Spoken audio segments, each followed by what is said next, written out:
I had somebody tell me like, yeah, just keep controlling what you can control. Shut the f up. Can we just talk about something else?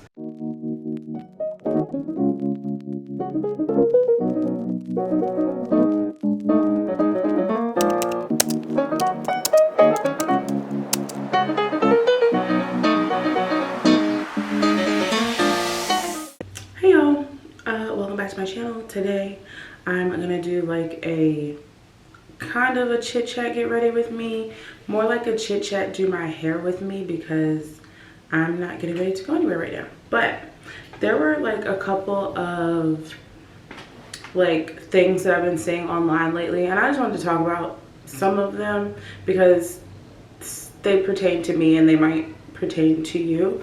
But before we get started, be sure to like, comment, and subscribe.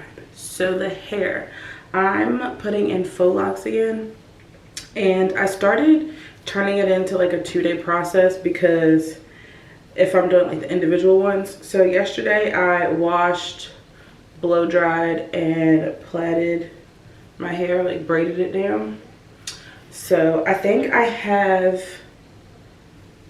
around 60 things. I usually do 4 sections and try to do maximum 15 braids each. Now they are not even, the parts in the back, don't know what they look like, don't care. Not niggas arguing outside.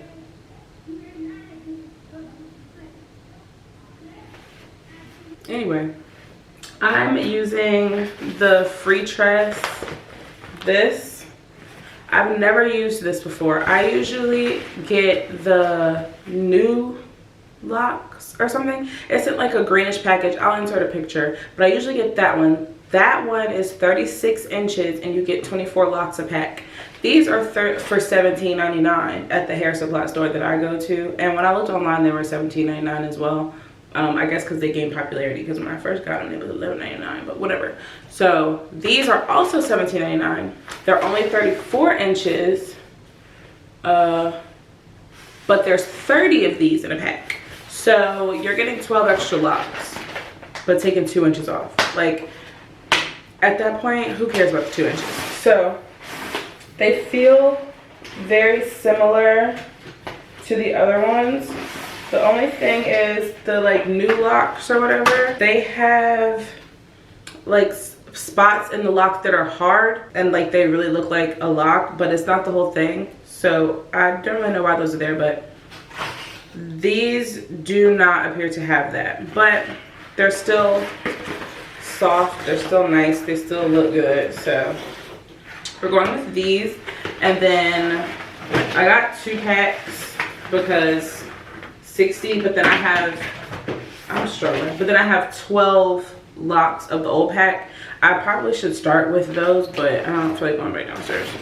And then I'm wrapping with this, of course. And this is the 24-inch pack. They have a 16-inch pack that I could have gotten, but I've just gotten used to using that one, especially since my hair is getting longer. I just want to make sure we can wrap well past my hair because I do burn the ends, and I want to make sure I'm only burning synthetic hair and not my own. I was going to show you the video, but I can't find it. Someone did a TikTok video on like de-influencing and how like influencers are liars and blah blah blah blah, and how they go and buy things so that you'll buy it and then take it back to the store and then like they're not, or they're like in hella debt or whatever. And so people are like starting to like de-influence things, and I do feel like that. I don't think I necessarily follow people that do that, but you never know. So, and then this girl stitched it and she was talking about how basically like she was one of those people, like she was racking up debt trying to keep up with influencers and da da da da. And I just wanted to kind of talk about like how, like me and all of that. Like I'm not running up debt trying to keep up with people, but some stuff you see online does, like, it's interesting, it's enticing, and you want to participate too. So I just kind of want to talk about like how I participate, but like at my budget, okay?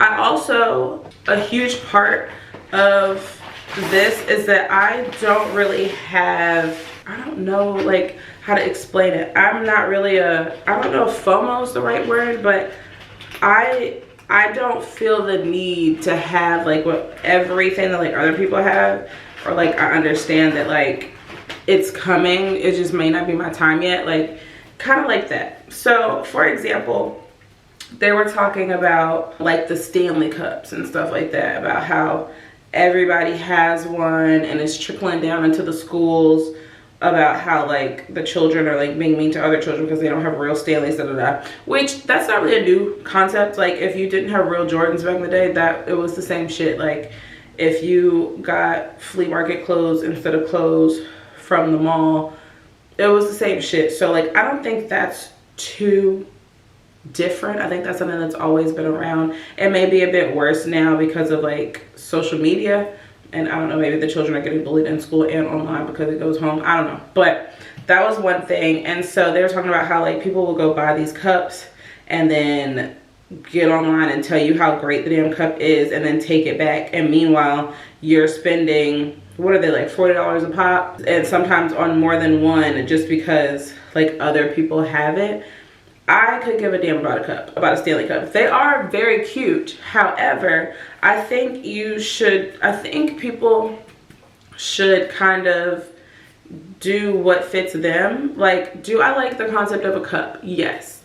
But I'm not paying $40 for it. Now, that might just be because of my budget. Like, when $40 for a cup is nothing to me, maybe I'll buy one. But I also want one that I can close up and put in my bag. Like I don't like carrying things, so I'm gonna look for one that I like. If I want a straw, okay, cool, but if I want to close it up and throw it in my bag and not have to worry about it spilling, I'll get that. Like I feel like just look for more practicality, and look for, like, if you want the Stanley, get the Stanley, but like, do we really need more than one color or something? Like, I don't know, maybe personalize it or something. But that's not like a great example. Like another example was like Pilates, and people were like buying Pilates memberships because like all the girls are doing Pilates now and stuff like that. And Pilates memberships are not cheap. They absolutely are not cheap. Was I doing solid core for a small amount of time? Yes. And you want to know why I was doing solid core? Because the job that I worked at gave us free class pass points each month. So I was using my class pass points to take solid core classes. That was not coming out of my pocket. And I knew that like once I don't work here anymore, we ain't coming to solid core no more. Because like I'm not paying for that. Like that is not in my budget, and I'm not running up no credit card debt trying to put it in my budget.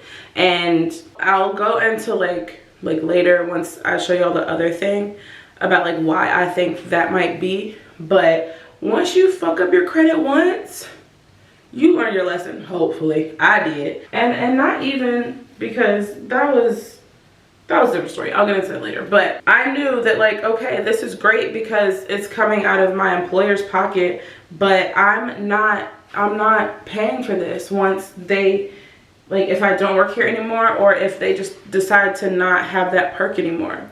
But what I did do, because Pilates is free, you can get online. If you want to do Pilates, you want to be a Pilates hottie, for the actual like body and like wellness benefits, get on YouTube and watch a free Pilates video. If you want to do the reformer, do like I did. Get on Facebook Marketplace. I got a Pilates reformer for $50 on Facebook Marketplace, and I can do the free YouTube workout, like the free YouTube Pilates workouts that involve a reformer. Or I could get my yoga mat and get on the floor and do a free Pilates class that doesn't involve a reformer. So like if you're the type of person who just wants the aesthetic of it, like, oh, I'm going to Pilates with my Stanley, I can't help you there, because then you're not looking for like the wellness benefits, you're just looking for the look of it. So to each his own on that. But if you actually want the, I don't know, like the feeling that you have your life together and that you're actually like getting your life together, you can do other things. You can do, how many, it's 60. How many of these do I need?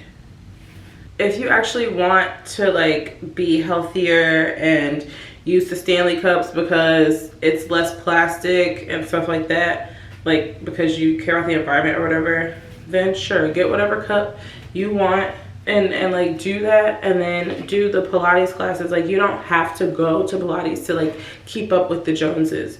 I don't know, like I feel like people have been doing the same thing for years. Like, that's how trends and stuff start. Like, people for the most part are doing around the same thing, but I just feel like there are different ways. Like, you can be cute in your two-piece set doing Pilates at home, and if you want to still go to Pilates studio, sign up for ClassPass, or do like, because a lot of these places have like a free class. So if you just want to feel like that girl one day, go to Pilates, take the free class and go to Pilates, or sign up for like a cheaper option like ClassPass or something and go from there. Like, you don't have, like, you don't have to go into debt like doing all of this. You really don't. And if it's something that you want to do, like you really just like the class, figure out how to work it into your budget. And if there's no way to work it into the budget, then you just can't, you have to sit that one out for now. Or you can do it every once in a while, like work out how you can fit it into the budget every once in a while and stuff like that. I don't know, I just, as someone who fucked up their credit before trying to be responsible, like not even on no irresponsible shit, just, it's not worth it. I promise you it's not. Other than that, like, I of course like do my own hair, and I go get a pedicure like occasionally, but usually I'll just do my own pedicure, and I don't ever really get my nails done. If my nails are done, they're press-ons, and that's because that's not in my budget. Like, I'll get my nails done or something if I'm going on a trip, maybe, and like go from there. And then I think there's also, because like there's other stuff that I would want to spend my money on. I'd rather like spend money on the trip than to get my nails done every week. And that's just my prerogative. Like, I do hate the people on here who are like, oh, in order to save an extra whatever, like, do your own hair, don't go get your nails done, stop eating out. It's just like, those of us who are not doing that already, we need to know what else. Like, and honestly, unfortunately, the answer is just like make more money, and that is hard. That's not like a super easy thing to do. But especially if you're in that position and you're trying to keep up with influencers, just stop, because we don't know them people for real, and we don't know like what's going on behind the scenes. We don't know how much credit card debt these people have. Like, we don't. Like, even if they got racked up credit card debt, like people are sending them things and stuff, like, which is cool. But just, I don't know, just please, y'all, be careful. But just like, do you. Like, of course we're all influenced by things, but just do you, for real. Like, and well, I guess what I'm trying to say is, and it's not even anything new, like, try to focus more on actually having it together than just looking like you have it together. Like, you want to actually have it together. Like, I have enough money to go to Pilates and save up for a rainy day and blah blah blah blah. Like, just don't just do it for show. Like, get your life in order so that you can actually do the things that you want to do, and not just pretend to do them, or not be racking up an insane amount of debt to do them just because somebody else is doing it, or like just because it's cool. And I know it's always easier said than done, but yeah, I got a foot bath in the room right now for a pedicure. I got on YouTube and learned how to do my hair. And even like for styles that I can't do, like, and I think that's one reason like community is so important to me. Like, what you can't do, somebody else can, or what they can't do, you might be able to do. So I think that's important, to like surround yourself with people who you can learn from and who can help you like be better or do better in this life. I think things just might be easier that way. Now, the hair thing, that's kind of hard. Like, we all know how to scrub some feet doing a pedicure, but like doing your hair is kind of hard. But practice makes perfect. And sometimes you want to just sit down and be catered to and be pampered. Hold on, my mom's calling me. Hello. Hello. Hi, Mom. What's going on? Alright, y'all, I'm back. I was gone for like 20 minutes and I have this made. I think I have 8 done. Or try not to, because it's a lot easier said than done. Try not to let people online like convince you to buy a whole bunch of shit you don't need. As far as trips, like, I love taking a good trip. I can't afford to go to some of the restaurants that that some influencers and stuff go to, because I don't have money like that. And if I don't, some of them are being sent on the trips, some of them are being gifted, some of them are using points that they've racked up. This is not what I'm supposed to be doing. Yeah, like some of them are using like points that they've racked up and stuff like that. Research how to rack up credit card points. But the thing that they don't tell you is like, you rack up credit card points by spending money. So if you don't have the money to spend, it's gonna take you a while to rack up those points. Because please don't be running up your credit card if you don't have the cash to pay it off. Like, if you want points, you should be like, oh, I have $30 and I want to go get X, Y, and Z. Oh, I'm going to pay it on my credit card, and then take that $30 cash you had and pay it off. Like, don't, like, please don't run up your credit cards if you don't have the money. So when people are talking about like, oh, I got this flight for free, it's like, no, they got the flight with their credit card points because they spent $100,000 last year on their credit card and racked up all those points. Like, that's the silent part that's not being said out loud. So just don't go into debt because you think other people, like, because other people aren't being completely transparent, I guess, basically. So yeah, like, I can't afford to go to a lot of the resorts that the you know, people who seemingly have money or have money go to. But I can still book a nice trip that's within my budget. Like, I've used Cheap Caribbean. I've just traveled to places that are less expensive but stayed at like a different place. Like, I've been to Mexico a couple times because it's cheap. Like, for my birthday last year, I wanted to go to Los Angeles and hang out with my brother for a little bit. It was cheaper to fly from Richmond to Mexico than it was to fly from Richmond to LAX. But like, if you don't let the people who are like, oh, we're still going to Mexico, yes, because we like it, we can afford it, and it's nice. Like, what the hell? Don't let anybody, just try not to feel shame for people just want to be different, I think, and people want like exclusivity or something, or they want to feel like they're better than other people, and that's like how they do it. I don't know, like when that girl was talking about how she was racking up credit card debt, trying to like keep up with influencers and stuff, it's just like, no, please don't. Like, there are alternatives. And then there was another video I saw, Daisha View, I think, on Instagram. She had like posted to her stories, and then she had basically made it a reel so that it could be like shareable and stuff. But I'm gonna play that now because that kind of like segues into what I wanted to talk about next. Budgeting is way more fun when you actually have money. Because I remember when I was broke, I barely had 2 pennies to rub together. Rent payments was late. I was paying late fees. I didn't want to budget because it was always some discrepancies.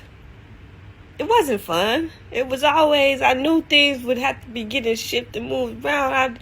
I didn't have it. But now I look forward to budgeting, which is why I say yes, budgeting is important, but also you need to make more money. That might be more important than budgeting. Make more money. And there's money to be made. I promise you. I am really not the person who can understand anyone's excuses for like why they can't do something. Because I used to be down in the dumps. I was I had to take a leave from college, so I didn't have any financial aid, nothing like that. I was working a minimum wage job. I purposely looked at the college bus route, like the free bus route that they use to take kids to school, and looked at businesses along the bus route to try and find, a place where I could apply. I applied at the mall because I was like, oh, there's lots of different stores at the mall, so that would be a perfect place to try to get a job. Worked one minimum wage job, saved up enough money to get a bike because I was always late because the bus timed the schedule. Saved up enough money to get a bike, got a second job at the mall. Didn't make any excuses, mind you. This was summertime. This is a story. It's like one of my favorite stories I like to tell. Y'all probably have heard it before, but I was riding my bike in the Texas summer heat to the mall, which was not close. It was like at least a 30-minute bike ride, something like that. One day I came into the apartment when me and Raven and Olivia and Whitney were all living together, and like literally collapsed onto the floor because I was so exhausted from the bike ride. The heat was just, but I still kept working. Finally, I saved up enough money to get me a $1,000 down payment to get a severely overpriced car from this like scammy credit, bad credit car place. But it opened up opportunity for me to have, more access to more places to work. That led me to applying to this hospital as a housekeeper. I did housekeeping. I was making like $8.50 an hour. At that point, I was like, I'm doing something. $8.50 from actually I think it was like $10 an hour from like $7.25 minimum wage. Boy, you couldn't tell me nothing. Network the heck out of that position. I did the best job. I was the best housekeeper I could be. Top notch quality. Network, was nice to everyone, spoke to everyone, and eventually I was able to network with my manager who was about to leave. He referred me to the registration department where you do like the insurance and stuff. Got an interview with the lady who run that department. Got a job there. Now I'm at $13 an hour. I took that position, learned what I could, did well, transferred to another hospital, got another. I just kept building off of each step, and making sure that I found ways to let my skills shine, look for opportunities for growth, networking, just generally, excuse me, I'm so sorry, that's disgusting. But just generally doing a good job. And now I'm at 6 figures and I work in tech. I don't know why this was on my heart today, but like, you have no excuse. You literally have no excuse. You just need to start somewhere and like do something. Like, do something. You have no excuse. Get yourself a little minimum wage job if you have to. Be strategic. Learn the skills you need to use each job to learn what you need to do to move on to the next thing. So I watched that video and I feel like it kind of segues because people are always like, oh, budget it in, budget it in, budget it in. But it's like, you can't budget if you don't have enough money. Like, there's no budget in the world that's gonna make it work when you don't have enough.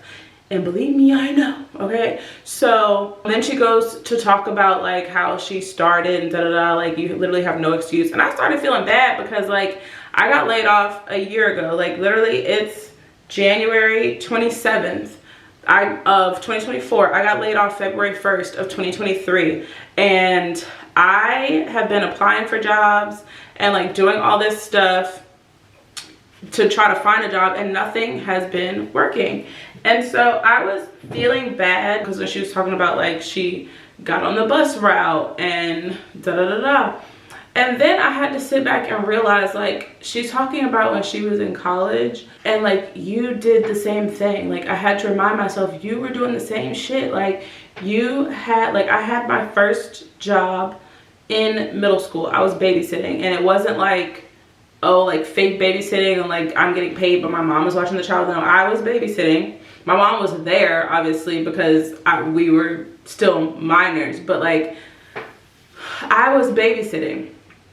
And then I think it was summer after my freshman year in high school, I started cleaning buildings. I was a janitor.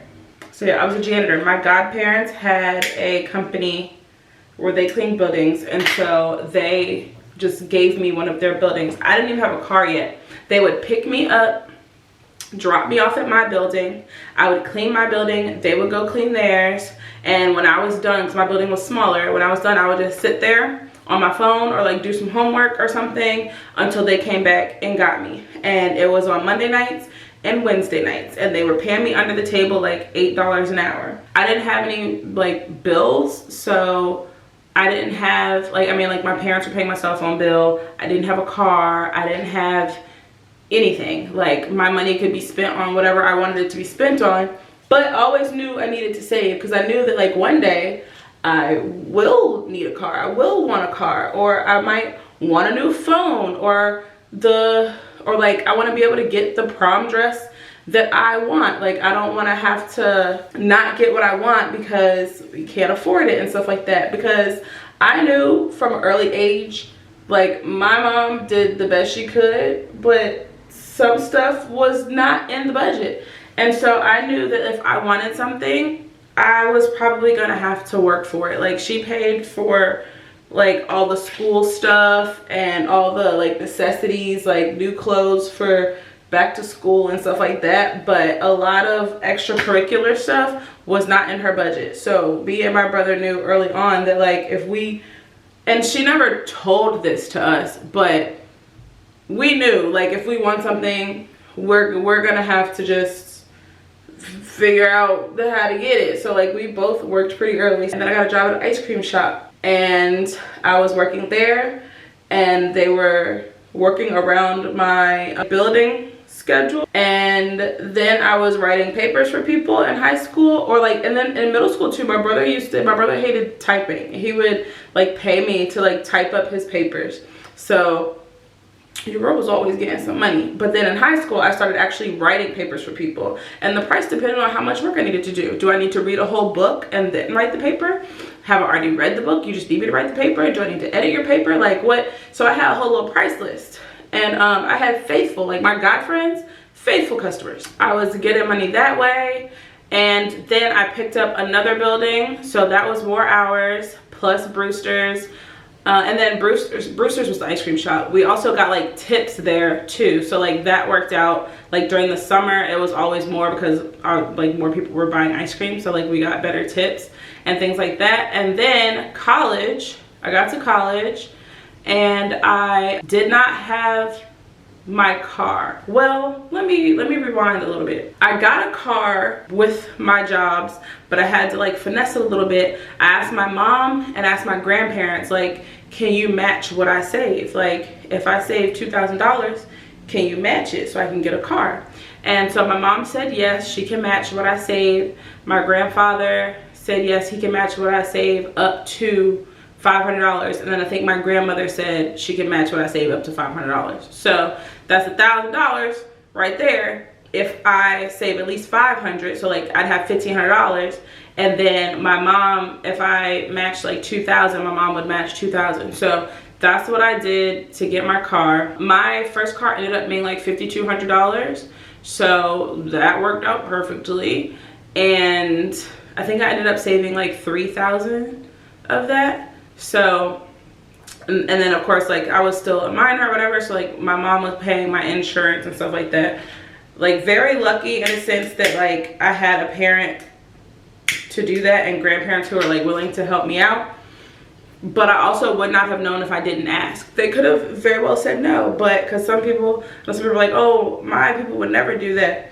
You don't know what they gonna do until you ask. Even if they tell you no every time else, just, you know, ask again for good measure. But before I got my car, me and my brother were sharing his car, which if you have an older brother, you know good and goddamn well we wasn't sharing no damn car.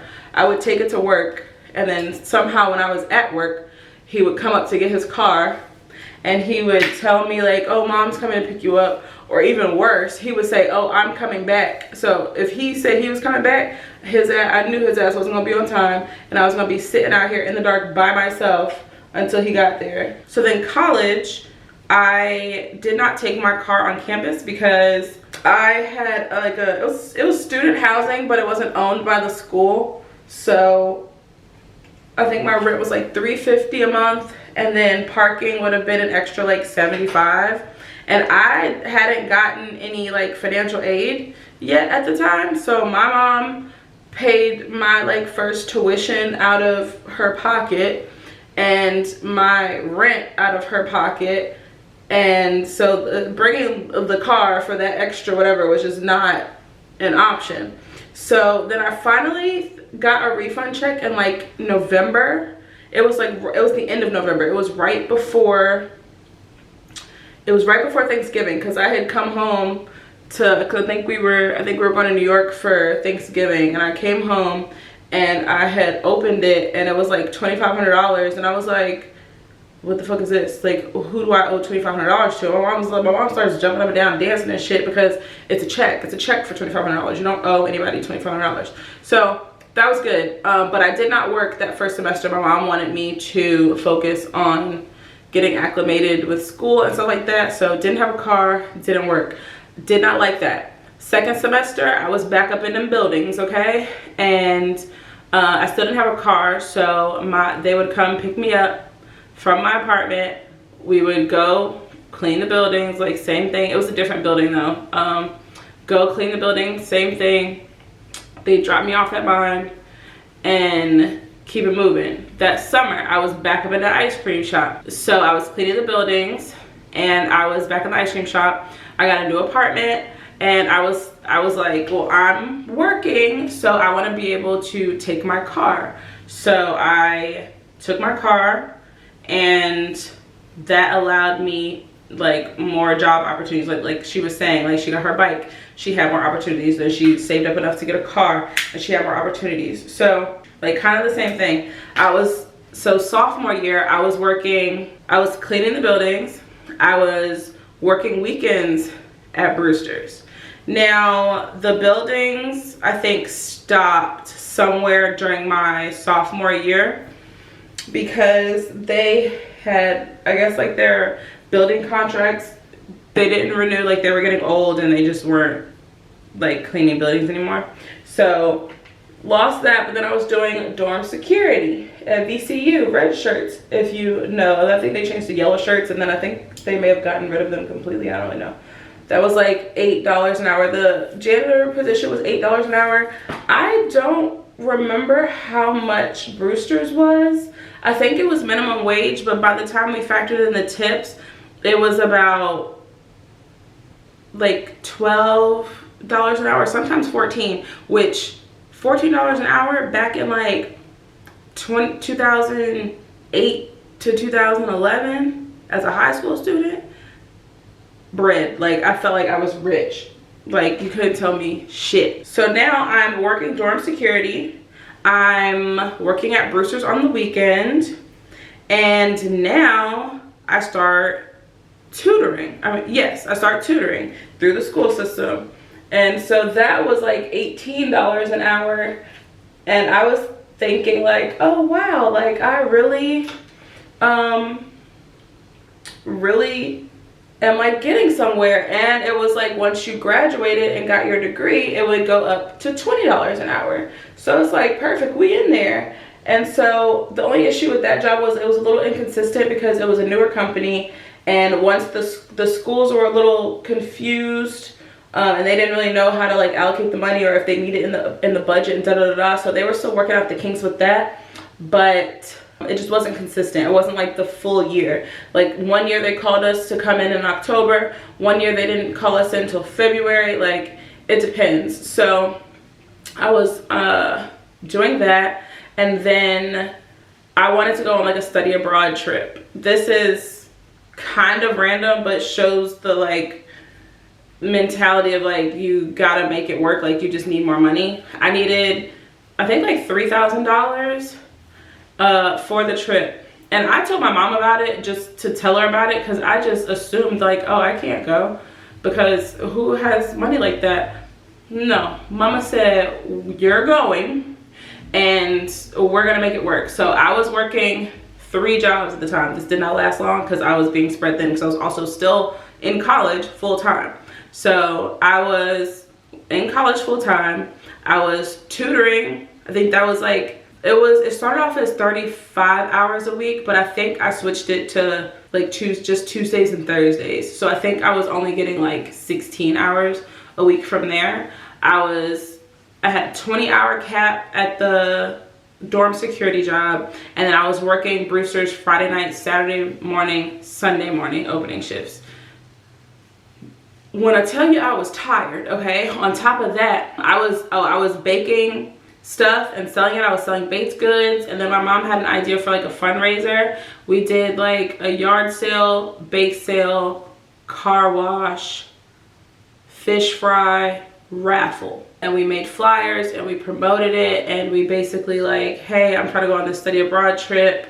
You can donate here money, or if you don't want to just donate, come out on whatever day. You can get your car wash, you can get a fried fish platter, you can get some baked goods. And then my mom is really like the mastermind behind all of this, because this was too much like asking strangers for money for me, and so I felt very uncomfortable like asking people to donate. But we ended up making like these little flyers and asking the people in my neighborhood like if they could donate stuff that they didn't want, or like something that they were going to donate to Goodwill. They just haven't gotten around to doing it yet. So basically, can you donate stuff for me to sell to save money for our fundraiser? We put the flyer in a trash bag, like a big hefty like yard trash bag, and like we went around and put it like in everybody's mailbox, and we said you could drop it off at our house, or we're gonna come around on this day, just leave it on the porch, we'll come around and collect it.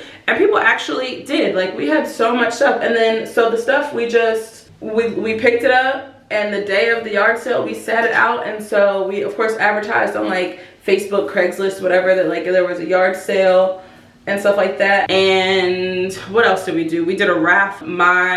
Somebody donated like a 40-inch, maybe not 40-inch, maybe like a 36-inch or something, like TV, like a nice little size TV. And we decided, let's raffle it off. And so instead of just somebody buying it for like whatever price, we sell dollar raffles, and people, you might like donate $20 for a raffle because it's $20, it's a fundraiser, and you might win a $200 TV or however much they cost at the time. So we ended up doing that, and then my mom raffled off. Someone had gifted my mom like a Louis Vuitton scarf like one time, and so she turned that into a raffle too. But she knew what she was doing, because she found the people in our family who liked designer stuff. And so basically she was like, if you get 10 people to donate, we'll enter your name into a raffle to win the scarf. And so, or if you just get 10 donations. So you could, if you want the scarf, I'll go in and donate $10 10 times, because, well, that's kind of a lot, but, or like $5 10 times, so that I can get my 10 raffles or whatever, or it was something like that. And then she ended up like picking a winner and mailing them the scarf or whatever. So we got like $300 from the scarf raffle. We got about $300 from like the TV raffle. We made, I don't know how much money from like the bake sale, fish fry, cookout, whatever. Out of the $3,000 I needed, I think when I left on the trip, I was only $500 short. And that was like spending money. Like, they told us to bring like $1,000 spending money for the month. I bought 500 and we made it work. But that's just an example of kind of like working with what you got, and like and networking and making it up. So then senior year, I was still working dorm security. I dropped Brewster's before the study abroad trip because it was the oldest one, it was farthest away.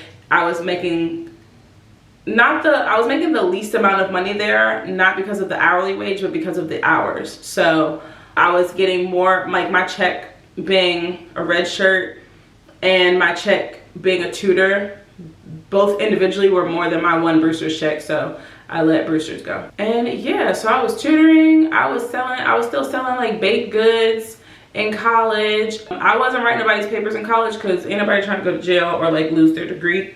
I'm not that bold. So what else? So where did I go from there?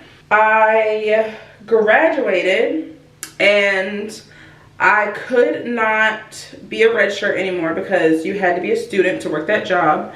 So they were giving me until July to work that job. And then tutoring was only during the school year. So I graduated in May, and by July 1st, I did not have a job. I had some savings, and that was it. Like I underestimated like how difficult it was going to be to find a job.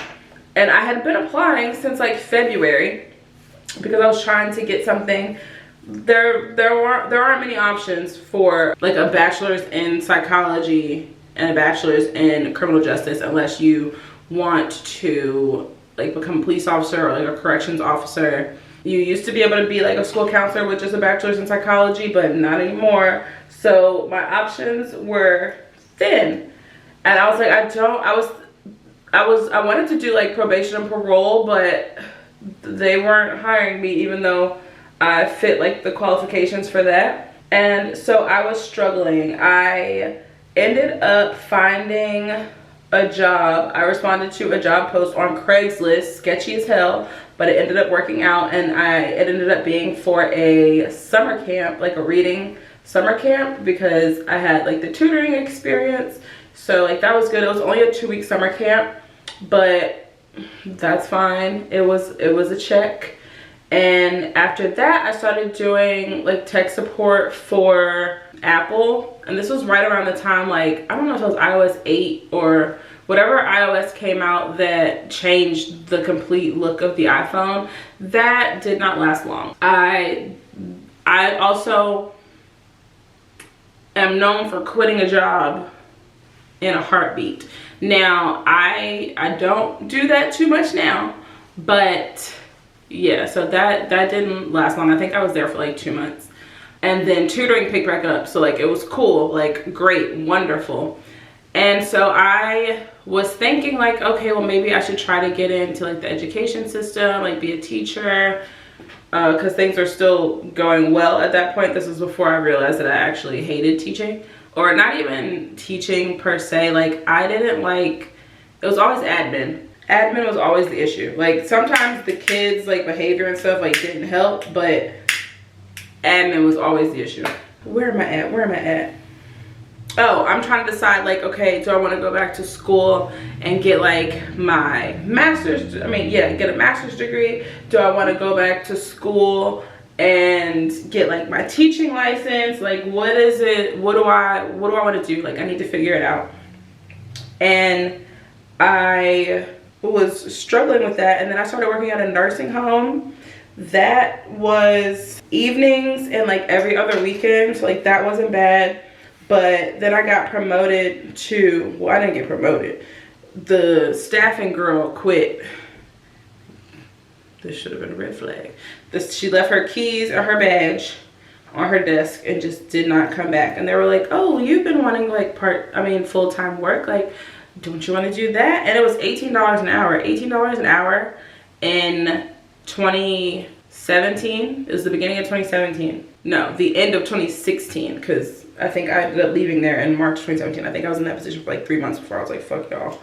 And then tutoring, I hated it. I wanted to quit. Tutoring came back around at the perfect moment. So I was back in the school system. And then I ended up getting a teaching assistant position. August 2017, I ended up getting that teaching position. And it was with special education kids.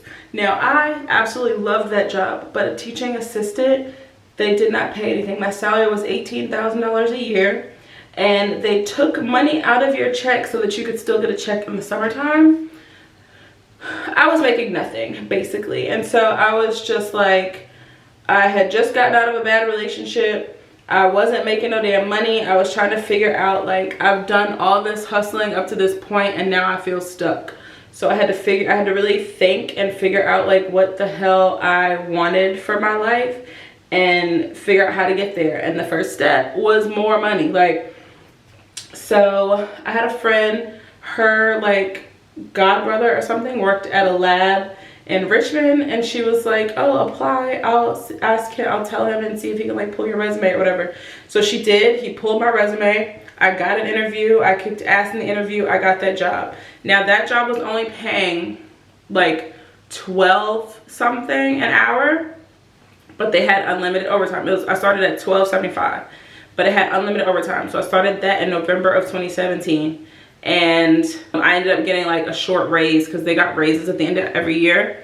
And he ended up giving me a raise, like a very small raise. I went up to like $12.91. Like, we'll take it. But I was working unlimited overtime. I was like, okay, I'm gonna get here. I'm gonna pay off all my debt, because like when I couldn't find a job, back when I had first graduated college and my little savings wasn't enough, instead of breaking my lease like I should have and moving back home to save money, I got a credit card instead of asking for help, because you don't know what you don't know. I didn't know that like unemployment was a thing. If I would have asked for help, somebody probably would have told me to apply for unemployment, and then things would have been so much different. But here we are. So I ended up getting a credit card. I had like a $10,000 limit, and I racked it up fast as hell, because things add up quick when you are paying for your rent on a credit card. So it's basically like I was having to decide, like, okay, the credit card fee is, like, to use a credit card to pay your rent is $30. Well, the late fee is $60. So either I'm gonna pay on this credit card or it's gonna be late. So we're gonna just pay the $30 fee instead of the $60 fee. Shit like that. So like that was one thing. Like the budgeting, I don't know how many notebooks I have with lists of, okay, this is how much my check is gonna be. We need this for this, this for this, this for this. And then I'll have this much left over. And then we need to pay off this much in debt. And then we have this and blah, blah, blah. Now I ain't gonna lie though. 2018 was a year of yes, if you will. I just got out of a bad relationship. I was working unlimited overtime. I had a plan. I had a budget. We were getting things paid off. We were figuring out the next steps in our life. I was only supposed to be at that lab job for a year. I ended up being there 3 years. But in that 3 years, I paid off that $10,000 credit card that I had racked up on. I had hella late fees for. Any of the other credit cards I had that had gone into collections and stuff like that, I paid all that off, and I had some fun in 2018. Like, I went to Mardi Gras, March. I don't think I did anything, but like my best friend at the time lived in North Carolina, so I was back and forth to North Carolina. April, Beachella. May, I don't think I did anything in May. June, I did a birthday trip, like a birthday cabin trip in North Carolina. And then either also in June or in July, we did Cancun for like one of our family friends' 50th birthdays. And then August, me and my mom went to LA to visit my brother. And then I think I sat down. So like, don't get me wrong though, 2018 had all that fun. That was also the year my car got repossessed. I got it back the same day, but they still took that bitch, okay? Budgeting, I felt like I had been hustling so long and I had been doing everything right for so long, like I deserve a treat. And treat myself I did. I think I went to like a Kendrick Lamar concert that year, or like a J. Cole concert, or both, I don't know. But yeah, I was getting at work. I was still selling like baked goods on the side because people love a damn cake, or like cookies and stuff like that. It's easy to budget when you have the money. Like being able to work unlimited overtime, I was still paying off stuff, but it's like, okay, I paid part of my car note instead of the full thing because I really wanted to go on these trips. I felt like I deserved. And it's only so much goddamn overtime you can work. So that was that. But then I ended up paying off my car in 2019.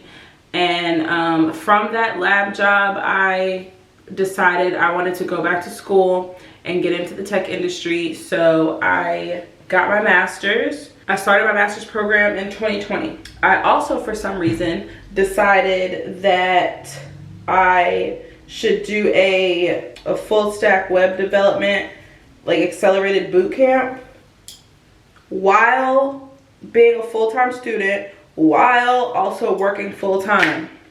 And I was like, I can't do this. Like, I already didn't like the job. I was supposed to be gone a long time ago. I was like, something has to go, and it's not going to be school. So I had a little savings saved up, because 2019 I recovered from all my fuckery in 2018. I had a great time, but we weren't as responsible as we could have been. We were still getting credit cards and stuff paid off though, but I don't know, something about the car notes just, I was paying like partial on my car note, and I finally, I was like $650 behind or something like that. I finally got the money to pay it. It was on Friday, and I go online to pay it, and they won't let me pay through my account. I'm like, okay, I'll call them. I call them, and it's after hours. They're closed, but the voicemail says that they're open from Saturday from 8 a.m. to whatever time.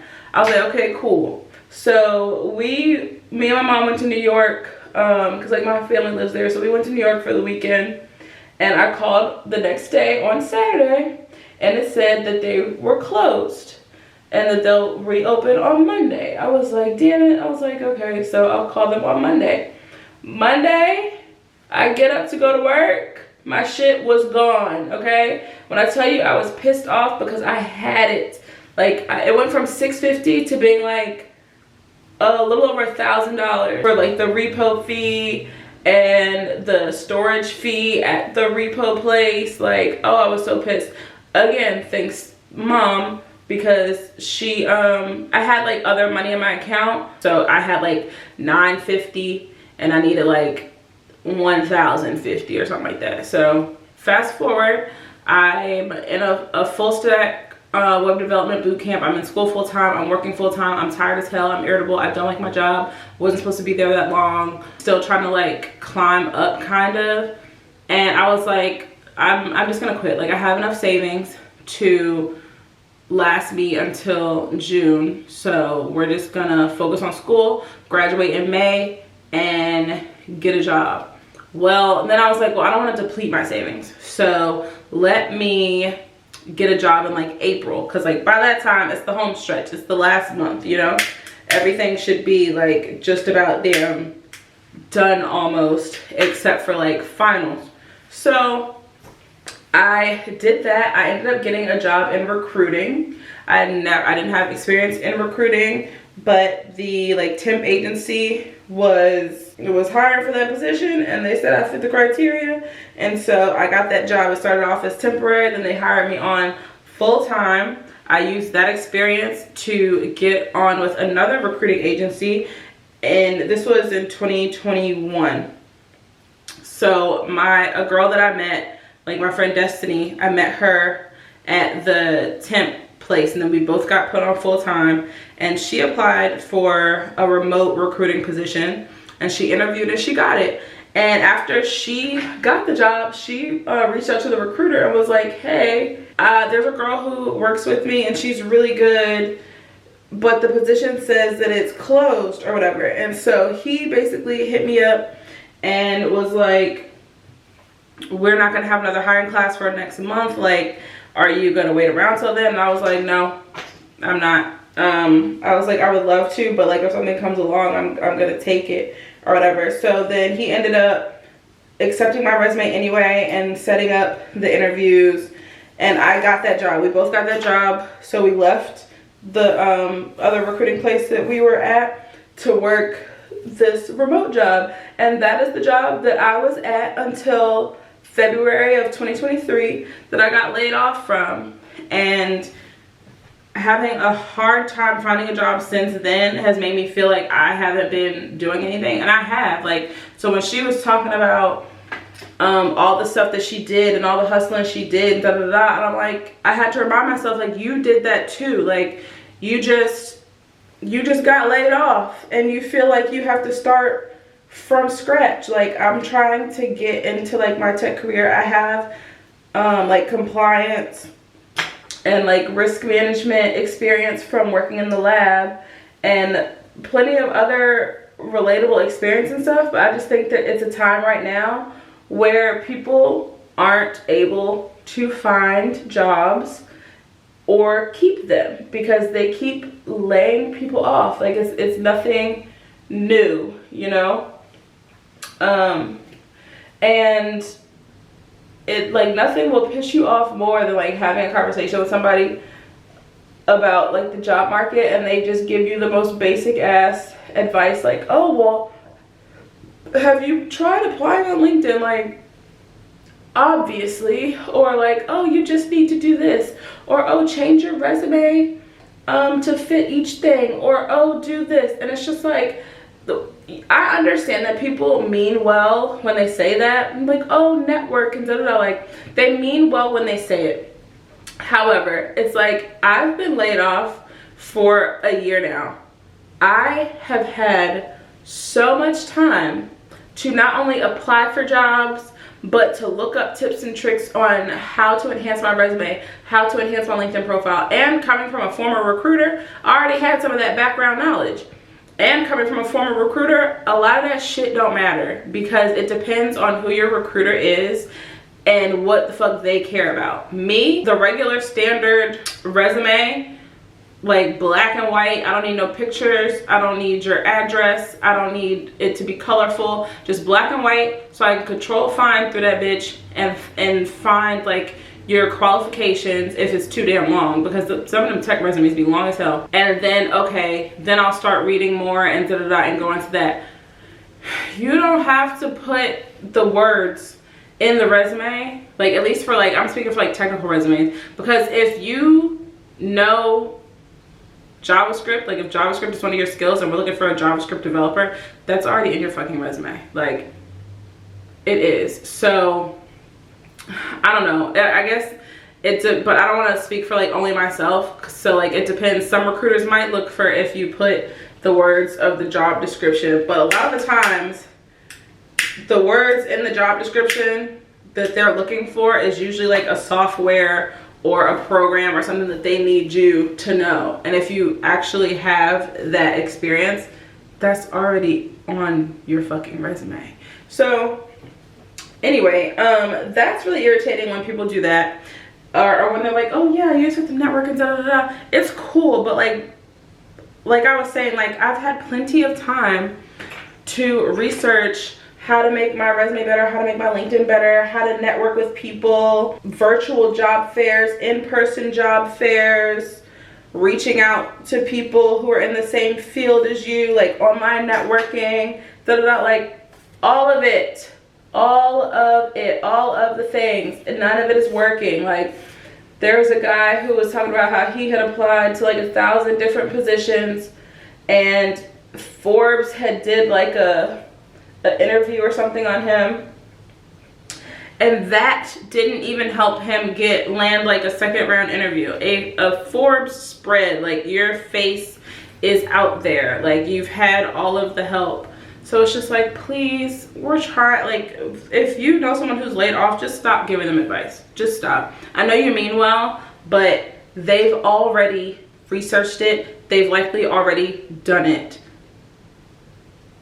It just is what it is. The only thing we can do is just keep trying. And so, like, I had somebody tell me, like, yeah, just keep controlling what you can control. Shut the fuck up. Can we just talk about something else?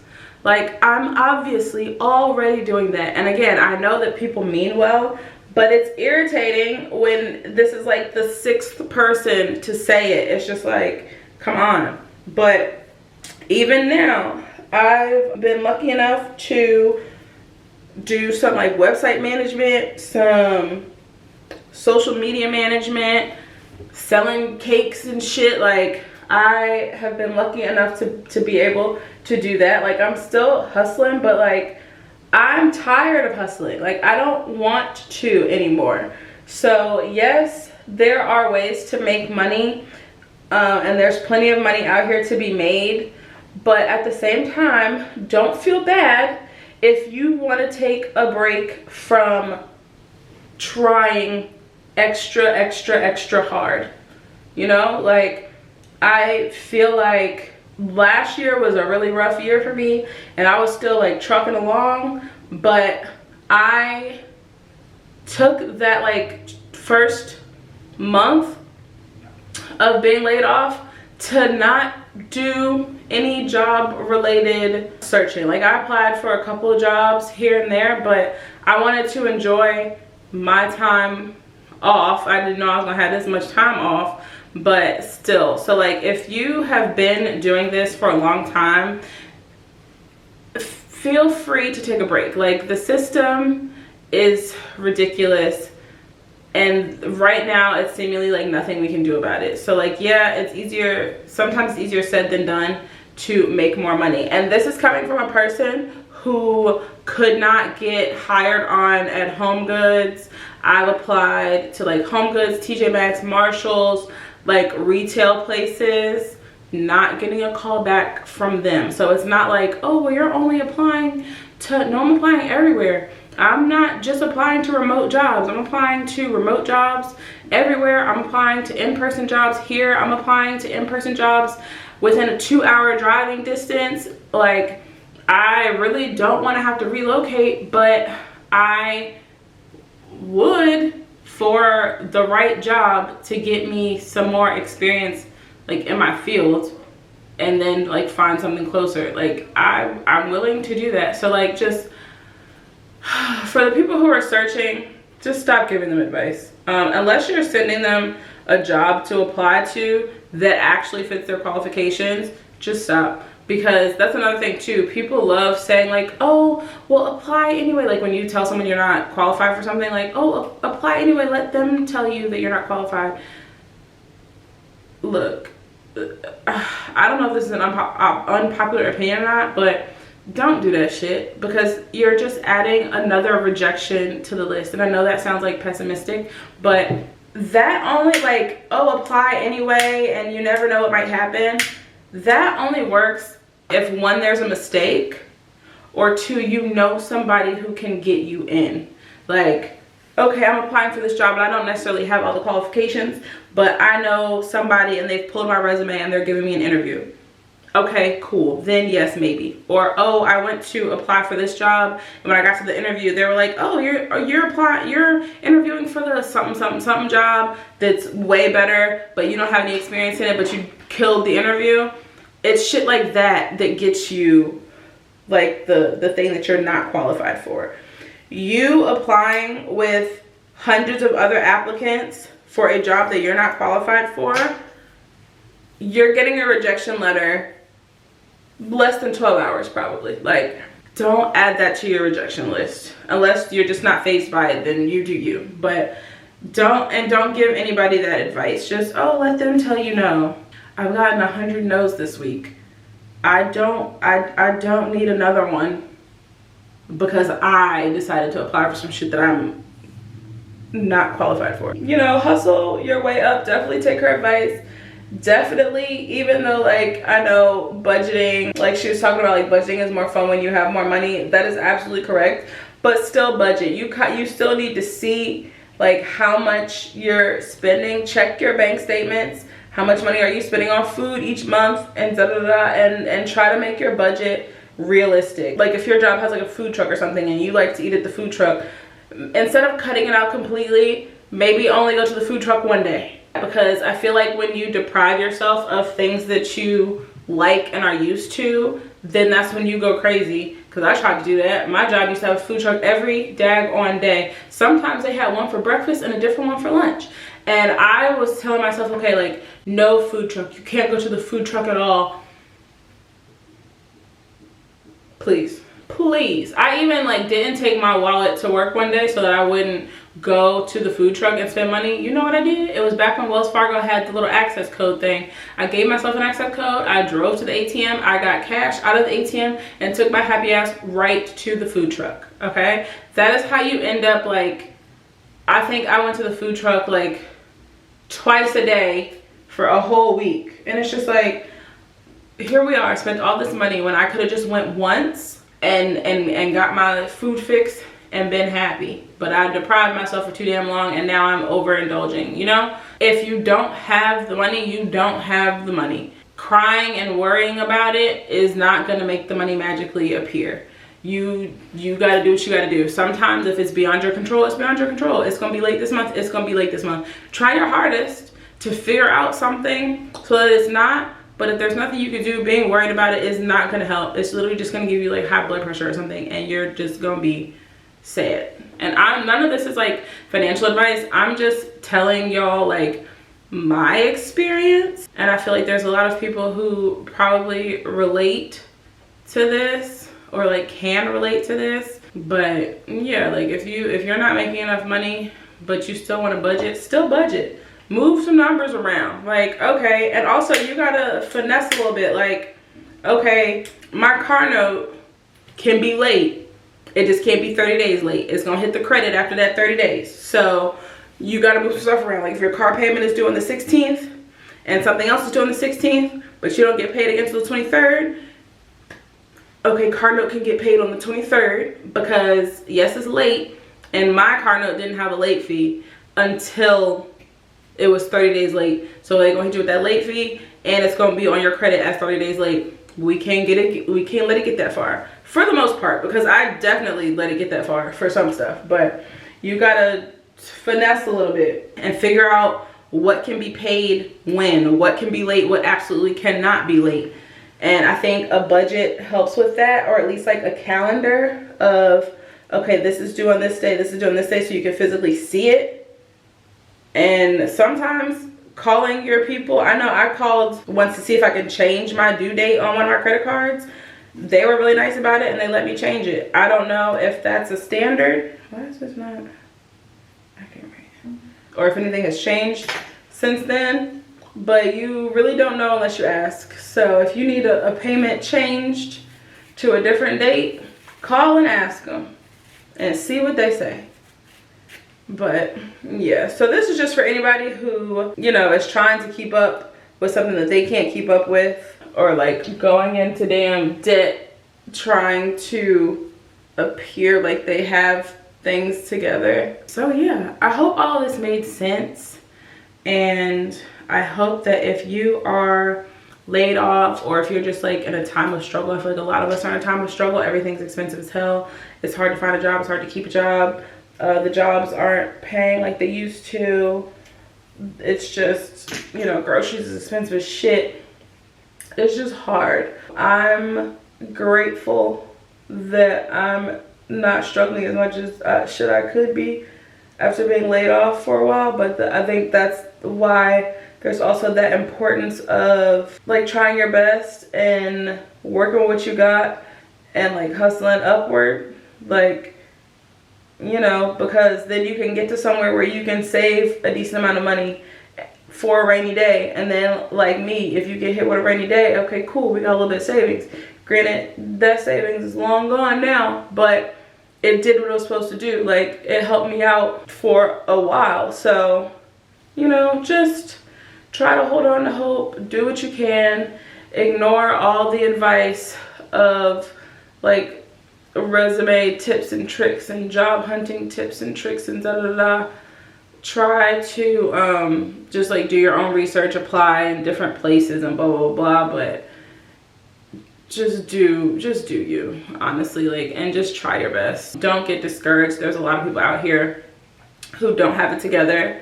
We ain't the only ones. There are a lot of people out here who are laid off. But a girl I used to work with who got laid off around the same time I did, she was having trouble finding a job as well. And so like I hate that for her, but it made me feel good that like, okay, it's not just me. Like, there are a lot of people out here. And also get off LinkedIn, or like filter it or something, because I am so sick. Like, every time I get on LinkedIn, it's always like laid off posts. And I understand that like LinkedIn is a social media profile, so like you're more likely to come across recruiters and like people who want to hire you if you just like make a long LinkedIn post. Unfortunately, that's how it is. But even that's not a guarantee. But a lot of the posts are like layoff posts. And a lot of people are talking about how they've been laid off for a year, or how they've been laid off for this long or that long. And it's just a little discouraging. It's a little depressing, not gonna lie. So limit your LinkedIn or try to filter it or something. But I'm going to finish up my hair. I'm gonna go eat something really quick because I'm hungry and this water ain't helping me at all. I'll come back if I realize I missed anything, and if not, I'll come back once I'm done. Okay, y'all, so I'm done. It is 4:54. I was hoping I'd be done by 5 o'clock because I do actually have somewhere to be at 6. I was moving kind of slow though, so it's all good. I have 62 locks in my head. These two in the front are the new locks. So like they're basically the same. I don't know if you could tell, like this is that hard piece I was telling you about. They have those. But other than that, they pretty much look the same. They do always look a little stiff the first few days. So to combat that a little bit, there are a couple that I'm probably gonna re-wrap. Maybe. Don't nobody need to go up in my head like that. But they are a little bit stiff for the first couple days. So I am gonna put this scarf on real quick just to kind of lay them down since I have somewhere to be. That's it. I finished my hair. I finished talking about what I was gonna talk about. I hope that I explained everything properly so that it makes sense. But like bottom line is like it's hard out here for a player. It's hard out here for everybody. Do your best.